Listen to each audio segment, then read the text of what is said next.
त्रेता में मुनिंदर नाम से, द्वापर में करुणा में नाम से ये परमेश्वर आए, और कलयुग में वो कबीर नाम से आए। जब कलयुग सतयुग में आए तभी भी इन्होंने वाणी रची, हर युग में। त्रेता में आए तो भी अपनी वाणी साधारण भाषा में पूरा ज्ञान दिया, और द्वापर में आए तो भी अपना पूरा ज्ञान दिया, और कलयुग में भी उन्होंने ये जो के तो शास्त्र फिर लिखे हुए अपनी साधारण वाणी। तो श्री कृष्ण ने जी कहा कि आप ही की वाणी है भगवान के संत मिलन को चालिए तजमाया अभिमान, और जो जो कदम आगे रखे ओहे यज्ञ समान। कैसे आना चाहिए संत के दर्शनार्थ? जैसे कोई भयंकर बीमारी से ग्रस्त व्यक्ति, चाहे कितना ही उच्च पोस्ट हो, चाहे कितना धनवान हो, और जब वो चलता है उस मेडिकल की तरफ चलता है, जो पीजीआई की तरफ चलता है, जो ऑल इंडिया की तरफ, फिर देखा उसको ना तो अपनी पोस्ट याद रहती और ना उसको अपना वो धन याद रहता, तू फैक्ट्री का मालिक है। उसको ना अपनी इज्जत याद रहती, ना बेइज्जती याद रहती, उसको केवल अपना जीवन याद रहता। मेरा रोग कटे है परमात्मा, बड़ा भयंकर रोगग्रस्त हो गया मैं तो वहां डॉक्टर कहता था रिपोर्ट लाओ, वो पर्ची बनवाता है, जाओ उसके लिए लेट जाओ, लेट जाता है, कमीज निकालो निकाल देता है, जाओ टेस्ट करवा के लाओ, करवा के लाता है, कहता बैठ जा पीछे, वो बैठ जाता चुप करके, उसमें कुछ याद नहीं उसके, तो फैक्ट्री का मालिक है या तो कोई प्रधानमंत्री है। ऐसे जब हम संत मिलने के लिए सत्संग में आते हैं तो अपने अहम को, अपने पद और धन के अहम को बाहर ही रख दे, और यहाँ ऐसे आवे जैसे हम मरीज हो भयंकर बीमारी के, और वास्तव में हम बहुत भयंकर मरीज हैं। जन्म और मृत्यु का हमारा दीर्घ रोग लगा हुआ है, और ये इस सत्संग स्थल में जो ज्ञान होगा, और ये वो मेडिकल है, उस ये वो ऑल इंडिया है इस जन्म मृत्यु के रोग काटने वाला, बाकी और किसी संत के पास या जड़ी नहीं है।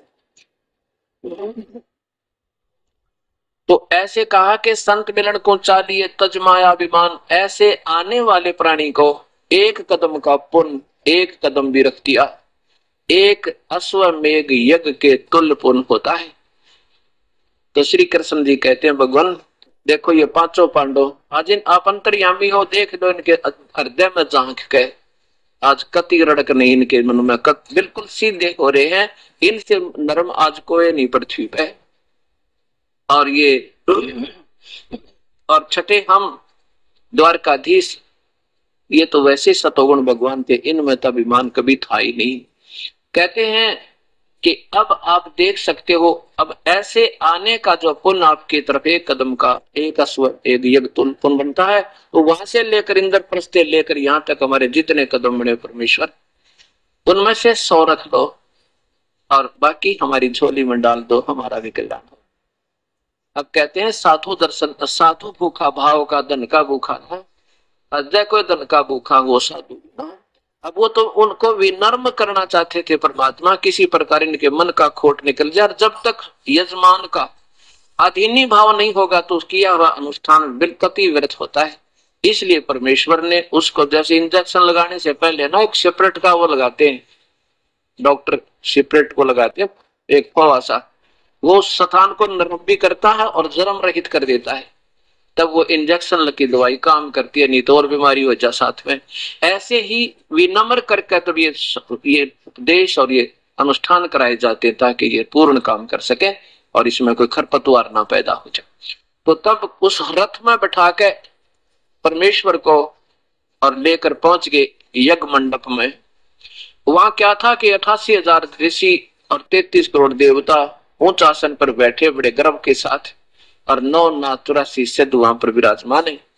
और जब देखा उस, जैसे कोई जंगली व्यक्ति होता है, घुटनों तक की धोती, टूटे हुए जूते और दाढ़ी बढ़ी हुई, जैसे 15 दिन हो गया उस सेव बना के किए ने, और ऊपर के छोटे छोटे ऐसे उलट पुलट से घुंघराले बाल, और जैसे जंगली लोग रहते हैं ऐसा व्यक्ति, ऐसी वेशभूषा में वो परमेश्वर वहां पर विराजमान हुए। श्री कृष्ण जी ने अपने हाथों एक गदला बिछाया, आसन लगाया, उनका बिछौना बिछाया, और श्री वो विराजमान हुए सुपच रूप में परमेश्वर। वहां पर बैठे हुए वो विद्वान, वो जितने बैठे थे ऋषि और महर्षि, ऐसे मुख पर पल्ला करके हंस रहे हैं, कहते ये लाए हैं शेर ढूंढ कर, ये करेगा इनकी यज्ञ पूर्ण, हम क्या करें, इनके पाप ही ज्यादा हैं, हम क्या करें। अपने ऊपर कोई नहीं लेता, अपने हम कमजोर गणे हैं ना, अपनी हार कोई मानता है कोई नहीं। और जब हार मान जा तो भगवान कभी निकट है, बिल्कुल साथ है। जा जिस दिन हम हार मान लेंगे कि हमारी हमारी साधना भी गलत है क्योंकि गीता से नहीं मिलती, और हमारी जो आज तक वर्षिप भी ठीक नहीं थी क्योंकि हमारे पवित्र शास्त्र से नहीं मिलती, तो परमात्मा पा गया, सही विधि मिल जाएगी और बेड़ा पार हो जाएगा। ऐसे ही भगवान मिलता। अब श्री कृष्ण ने द्रौपदी से कहा, अपनी कहा बहन, क्योंकि अर्जुन के भगवान श्री कृष्ण की बहन सुभद्रा ब्याही थी और द्रौपदी भी अर्जुन से ब्याही थी, इसलिए बहन का भी नाता प्रयोग कर रहे थे भगवान। बहन कह रहे थे, बहन युधिष्ठिर पार्वती द्रौपदी एक काम कर, अब बढ़िया भोजन बना इस महापुरुष के लिए, इस महापुरुष के भोजन खाने से तुम्हारी यज्ञ संपूर्ण होगी। अब द्रौपदी ने 2 घंटे लगाए चूल्हे पर अग्नि जला के, और ना जाने नाना प्रकार के आइटम 56 प्रकार के भोग तैयार किए।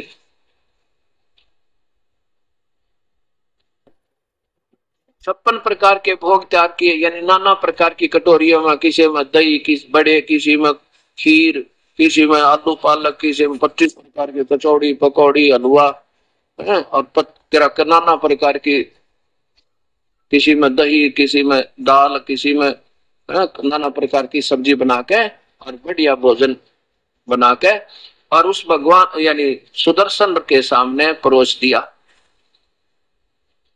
अब सुदर्शन जी ने क्या किया, अब द्रौपदी ने सोचा तो ये था कि ये घास फूस तोड़ कर खाने वाला व्यक्ति आज इतना स्वादिष्ट भोजन खाएगा, उंगली चाटता रह जाएगा और 6 जगह जाकर बड़ी महिमा गाएगा कि द्रौपदी जैसा भोजन आहार मैंने कभी नहीं किया। ये भी खाना बनाने वाली बहन का एक विशेष दृष्टिकोण होता अतिथि के लिए। वो प्रतिदिन बनने वाले भोजन से ज्यादा अच्छा भोजन अतिथि को के लिए तैयार करती है कि कहीं ये ना कह दे कि उस ऐसी बहन का खाना खाया, उसने नमक मिर्च का भी ना पता था। तो वो कोशिश बहुत करती है कि मेरे बनाए हुए भोजन को कोई मिश्रा ना देवे, अर्थात को बुरा ना बता दे। और बट नेचुरल होना भी चाहिए, स्वाभाविक है, ऐसा होना चाहिए।